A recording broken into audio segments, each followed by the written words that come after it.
Assalamualaikum warahmatullahi wabarakatuh.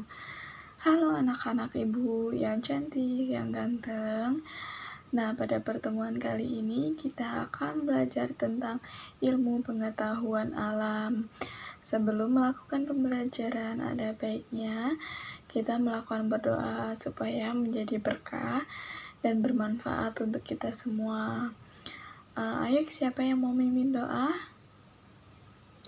Ya, boleh. Tangan diangkat, kepala ditundukkan, berdoa mulai. Berdoa selesai, amin. Alhamdulillahirabbil alamin. Nah, sebelum ibu memasuki materi, ibu mau tanya nih, ada temannya yang tidak masuk? Coba lihat teman kanan kirinya, depan belakangnya, ada yang tidak masuk? Alhamdulillah masuk semua ya pada pagi hari ini. Nah, masih ingat pembelajaran kita pada minggu kemarin? Iya, benar sekali. Minggu kemarin kita sudah belajar tentang magnet.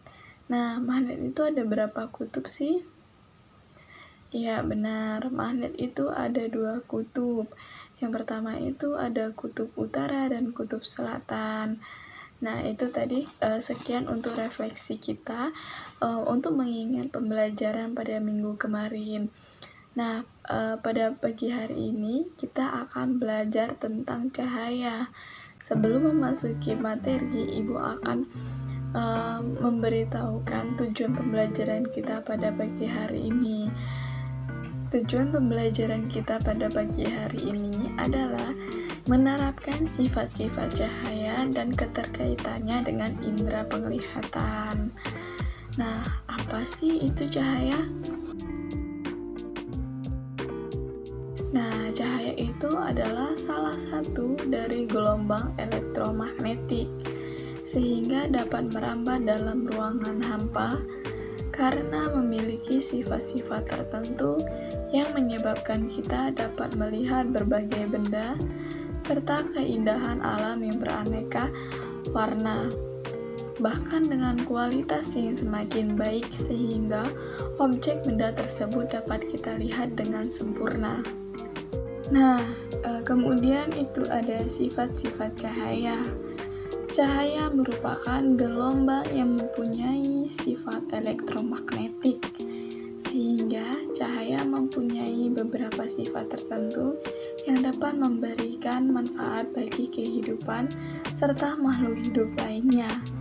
Berikut ini adalah sifat-sifat cahaya, antara lain, yang pertama itu adalah cahaya dapat dipantulkan. Pemantulan atau refleksi atau pencerminan adalah proses terpancarnya kembali cahaya dari permukaan benda yang terkena cahaya. Pemantulan cahaya dapat dibedakan menjadi 2, yaitu pemantulan teratur dan pemantulan berbaur. Pemantulan cahaya secara teratur ketika cahaya mengenai benda yang permukaan datar dan mengkilap, maka cahaya akan dipantulkan secara teratur. Contohnya, cahaya mengenai kaca, maka akan dipantulkan secara teratur. Sudut datang dari cahaya sama dengan sudut pantulan cahaya. Nah, sedangkan pemantulan berbaur, pemantulan tidak teratur sering disebut dengan pemantulan baur atau difus. Pemantulan tidak teratur terjadi ketika cahaya mengenai benda yang permukaannya kasar, bergelombang, dan tidak mengkilap. Contohnya adalah cahaya mengenai permukaan aspal, permukaan air, dan permukaan batu. Sifat cahaya selanjutnya yaitu yang kedua adalah cahaya dapat dibiaskan. Cahaya dapat dibiaskan ketika cahaya tersebut melewati dua medium yang berbeda. Misalnya pada kasus sebatang pensil yang dicelupkan di dalam gelas yang berisi air. Dari samping akan terlihat pensil patah, padahal pensil tidak patah. Kemudian contoh pembiasan pada kolam renang, yang dalam akan terlihat dangkal jika cahaya merambat dari medium yang kurang rapat atau udara menuju medium yang lebih rapat, contohnya air, maka akan dibiaskan mendekati garis normal. Sifat-sifat cahaya yang ketiga yaitu cahaya merambat lurus. Cahaya akan merambat lurus jika melewati satu medium perantara. Misalnya pada saat kita menyalakan lampu senter, maka lampu senter tersebut akan mengarah lurus. Hal ini dimanfaatkan pada sinar laser. Pada senjata yang dilengkapi dengan sinar laser merah, sinar laser tersebut diarahkan kepada lawan. Fungsi sinar laser merah tersebut berfungsi sebagai penentu arah tembak senjata. Sifat cahaya yang keempat yaitu cahaya menembus benda bening. Benda bening adalah benda yang dapat ditembus oleh cahaya. Pada saat senter yang telah kita nyalakan, kemudian diarahkan pada plastik yang bening, maka cahaya terlihat tembus. Demikian juga cahaya dapat masuk ke dalam rumah melalui celah-celah, serta juga dapat melalui kaca jendela yang bening yang ada di rumah. Jika cahaya mengenai benda yang hitam atau tidak tembus cahaya, maka akan timbul bayangan. Misalnya pada waktu siang hari berjalan, maka kita akan melihat bayangan kita. Kemudian itu ada jenis-jenis berkas cahaya. Cahaya ini bergerak menurut suatu garis lurus yang disebut dengan sebutan berkas cahaya. Selanjutnya disebut juga dengan sinar. Dalam fisika, terdapat 3 macam berkas cahaya, yakni sebagai berikut. Yang pertama yaitu berkas mengumpul atau konvergen, merupakan jalannya sinar yang menuju pada satu titik yang sama. Peristiwa berkas mengumpul tersebut dapat terjadi pada pemantulan cahaya pada cermin cekung dan juga pembiasan cahaya pada lensa cembung.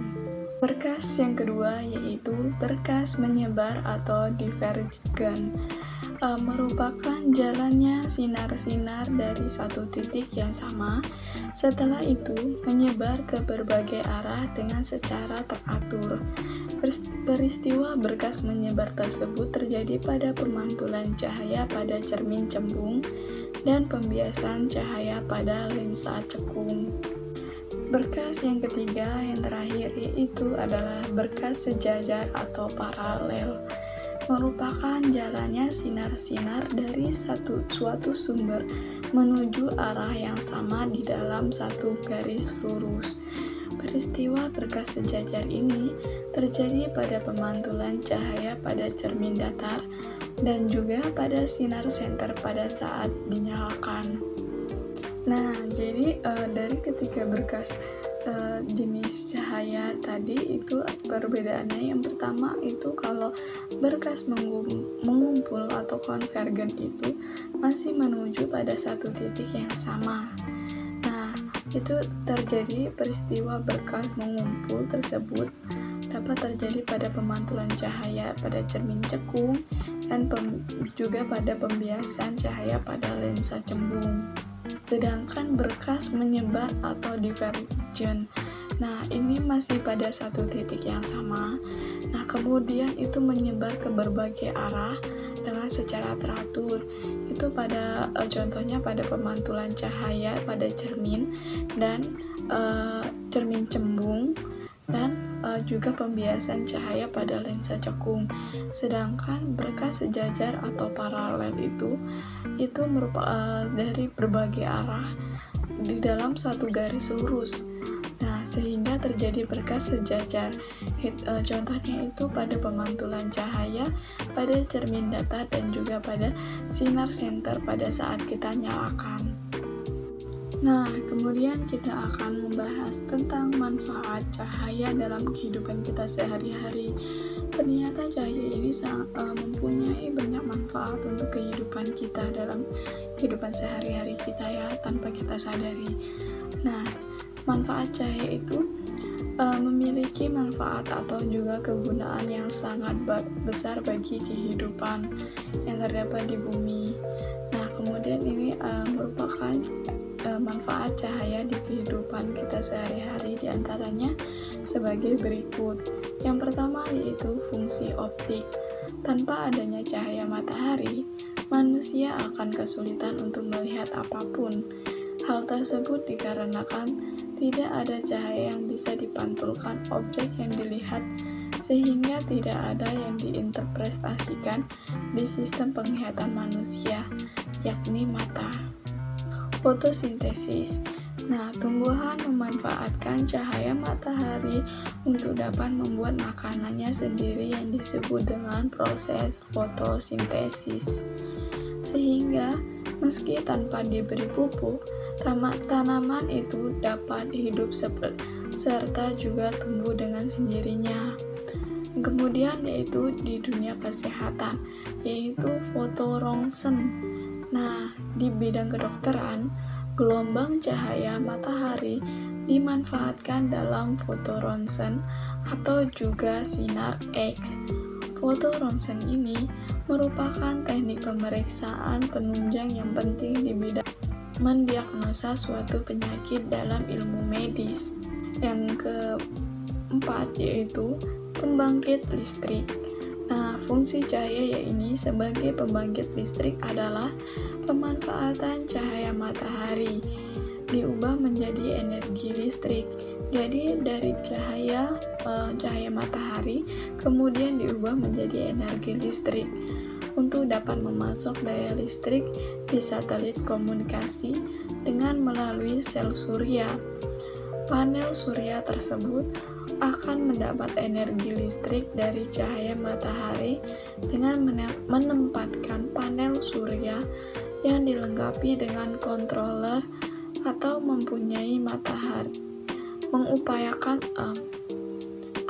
mengupayakan matahari untuk selalu jatuh tegak lurus panel dengan posisi statis menghadap matahari. Walaupun sebenarnya fungsi cahaya matahari UV dapat diganti oleh generator listrik, namun disebabkan efek polusi penggunaan generator listrik tinggi, maka penggunaan generator listrik ini tidak dianjurkan. Kendaraan. Sifat cahaya yang selalu merambat lurus itu dimanfaatkan manusia dalam pembuatan lampu kendaraan bermotor, sehingga pada waktu malam hari kita bisa berleluasa atau bisa melihat ketika kita sedang berkendara. Nah, pemanfaatan cahaya dalam kehidupan kita yang selanjutnya yaitu peralatan kaca. Sifat cahaya yang bisa menembus benda bening bisa dimanfaatkan orang untuk dapat membuat berbagai macam peralatan berbahan kaca bening, seperti contohnya kacamata, akuarium, kaca mobil, termometer, dan lain sebagainya. Kemudian yaitu alat optik. Ini berguna pada panca indera manusia ya. Sifat-sifat cahaya yang bisa dipantulkan serta juga bisa dibiaskan menjadi prinsip dasar dalam pembuatan alat-alat optik untuk aktivitas atau kegiatan keilmuan, seperti misalnya mikroskop, teleskop atau teropong, loop atau kaca pembesar, periskop, kamera, dan lain sebagainya. Panas ruangan. Pemanfaatan cahaya matahari di dalam pemanas ruangan terdiri dari beberapa teknik, di antaranya yaitu ada jendela. Prinsip ini diterapkan dengan membuat lubang pada dinding untuk dapat meneruskan panas matahari dari luar masuk ke dalam bangunan untuk mendapatkan panas yang optimal. Maka pada jendela itu lebih baik dipasang dengan kaca ganda Walaupun ada juga jendela tanpa kaca yang banyak juga digunakan. Yang kedua yaitu dinding trombe. Dinding trombe itu apa sih? Nah, jadi dinding trombe itu merupakan dinding yang biasanya itu berupa kaca yang di luarnya itu terdapat ruangan sempit berisi udara. Pemanfaatan cahaya matahari yakni memberi panas pada permukaan luar ruangan. Setelah itu, panas tersebut dengan secara perlahan dipindahkan ke dalam ruangan sempit, yang kemudian panas di dalam ruangan sempit itu akan dikonveksikan ke dalam bangunan dengan melalui saluran udara pada dinding trombe. Manfaatan cahaya yang terakhir yaitu adalah kompor matahari. Metode yang digunakan pada kompor jenis ini adalah dengan pemanfaatan sebuah cermin cekung besar untuk dapat menyerap panas dari cahaya matahari yang sebelumnya sudah difokuskan pada satu titik. Prinsip tersebut akan menghasilkan panas yang besar, yang tentu bisa digunakan untuk menggantikan panas dari kompor minyak atau juga kayu bakar. Selain dari hal itu, kebutuhan energi fosil seperti solar, bensin, dan lain sebagainya, serta juga energi listrik untuk memasak juga dapat dikurangi. Nah, itu tadi adalah penjelasan tentang cahaya dan sifat-sifat cahaya serta manfaat cahaya. Sifat-sifat cahaya itu ada 5. Yang pertama itu cahaya dapat dipantulkan. Yang kedua yaitu cahaya dapat dibiaskan. Yang ketiga yaitu cahaya dapat merambat lurus. Yang keempat yaitu cahaya dapat menembus benda bening. Yang terakhir yaitu cahaya dapat diuraikan.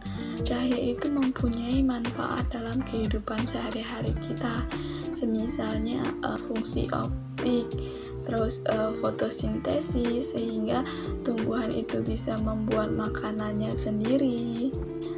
Selain itu juga untuk pembangkit listrik, pemanas ruangan, dan lain sebagainya. Masih banyak lagi ya ini pemanfaatan cahaya dalam kehidupan sehari-hari.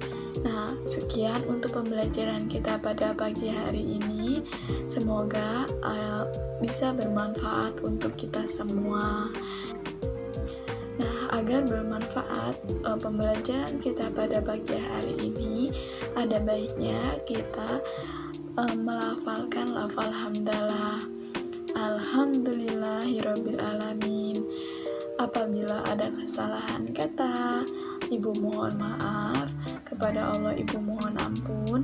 Ibu akhiri, wabillahi taufiq wal hidayah. Wassalamualaikum warahmatullahi wabarakatuh.